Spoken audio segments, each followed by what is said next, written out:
Diving into some case studies. These will be students that we have at KIPP, except we've omitted their name, so you might have to do a little bit of guessing. So the purpose of these case studies is to be able to investigate the core challenges that a student faces, and also, in addition to that, propose interventions. So we have an SSM process for the purpose of identifying students that need more support. But today we're really going to dive into problem solving and trying to figure out concrete and measurable strategies to use as interventions after the meeting. Okay? Perfect. So with the grade level chairs, we've had a lot of conversation. You guys know I said it yesterday. There's a lot of questions about what Tier 2 looks like. We are nowhere near being in a normal RTI process. But RTI is the process, and Billy will go over this today too. It's known as like an intervention process to support students in a different ways at the general ed level. But eventually, if students would qualify for special ed services, the final route would be after all of these interventions and all of this documentation that we do, then we would move to testing. So I think Billy has a PowerPoint today that will make it a little bit more clear. Eventually, that's our goal. We're a long way off. But today is going to be a baby step into Tier 1. Tier 1 is general ed stuff, right? What we do. Our SSM process is very, very similar to a Tier 1. What we're missing is the documentation and follow-up piece. And the kind of the consultancy case study sort of protocol you're going to do today will give us some practice in that and some information about how we could follow up with that. Yeah, great. So I have a copy of the vision that I'm just going to share. Since we're such a small group, I don't want to go over every detail. I'll just go over briefly. So just our special education vision, Ms. Bunger and I decided that we are trying to meet students where they are while keeping high expectations. And you guys as teachers work relentlessly to get those students, those struggling students, to meet grade level standards. And when that doesn't happen, you guys have the flexibility to work with them in a way that's really meaningful and meets them at their level. And a vision for the students is to hold them accountable for what they can do in the classroom, but also having ability to group them by level and figure out how we can differentiate our core instruction to different students and their different needs. And then our big school-wide goal was to support all of our struggling learners and have them grow academically. They have been identified through tests like the MAP test, and we have implemented Mr. Kapoor's English and Math Foundations class as a result of that school-wide goal. And today's the third portion, okay? The third portion says we will create, train, and coach teachers on a King Best Practices Toolkit for addressing struggling learners. So that's exactly what we're going to dive in today. If you guys look over there, and there are some binders here, I've made personalized binders for all of you guys that contain a lot of really useful information for you to really be able to look for some concrete strategies you can use on day one, even during SSM meetings. Okay? So those concrete resources will happen at the end. Cool.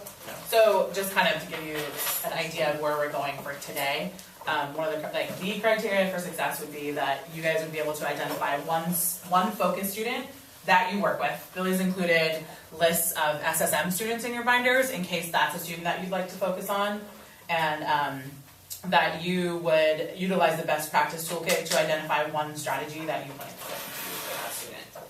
So the overall theme for today and the ultimate goal at the end is that you're walking away with taking a look at one student that you work with who you know is really struggling, using all the tools that you're going over today and the conversations you're going to have with your peers, choosing what strategy you're going to apply, and then we're going to kind of practice that tracking piece so that we have data to revisit.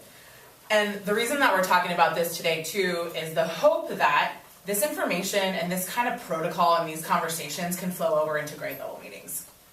How that's exactly going to work, we need to work through. But there's a lot of conversation about how to best utilize grade level meetings. There are a lot of questions about what if it's a 10th grade level meeting and I don't teach those kids. So those are the types of things that we're going to work through. But if we focus on the skills and strategies that we use now, you can still have conversations at grade level about what you're doing at grade level to support struggling students. Hopefully that kind of makes sense. We're gonna have to work out some kinks, but hopefully this is the building block for that piece. Yep. So you ready to dive into it? Yeah, absolutely. So I'm going to share with you guys a protocol that is purely about communication and listening. Am I passing it on? Yeah, This one. of course. So this one's called the results meeting protocol. If you could take one and pass it on. Oh, sorry.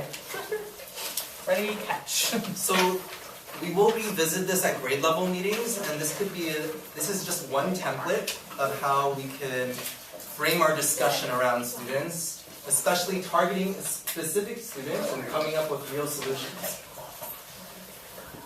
So I'm just going to go over the agenda really quickly.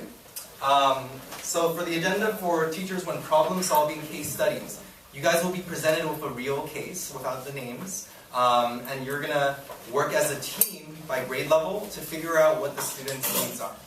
So I'm going to give you just a little bit of time to read over the first bullet points for the agenda.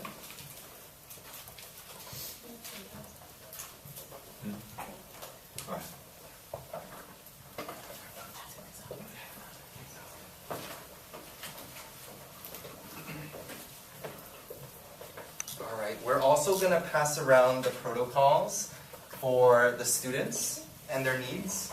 They are listed by strengths, challenges, and their current academic performance.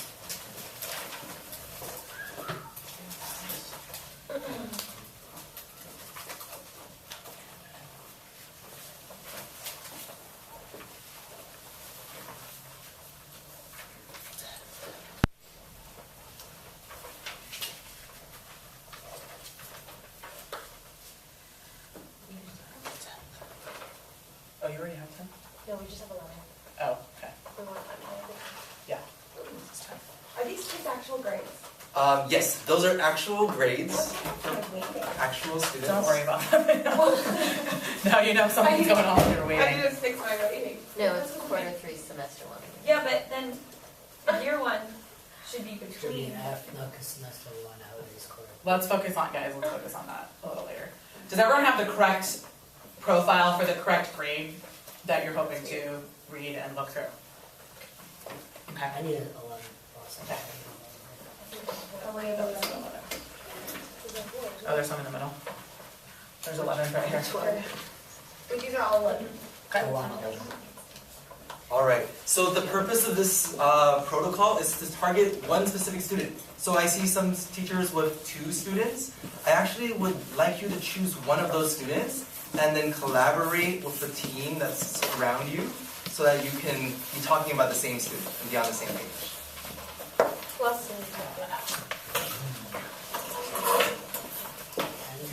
I'm 11. Alright, so I'm just going to go over the structure of how the agenda works. In this particular protocol, we spend the first 10 minutes brainstorming about a problem that the student is facing, and then also going over the background information. So the background information is all on the half sheet that you guys have. You guys will be using the half sheet to figure out how to fill out a form that I'm going to pass out. It's called the Critical Data Team Form. Alright? So the first 10 minutes will be devoted to the first half of the form. Then, right after we finish those 10 minutes, we're going to go into brainstorming, okay? We're going to go into reflection. So in pairs of 4 or 3, it looks like that would work out, we're going to talk about the feasibility of those solutions. So everybody has ample time to share out their solution in the brainstorm session.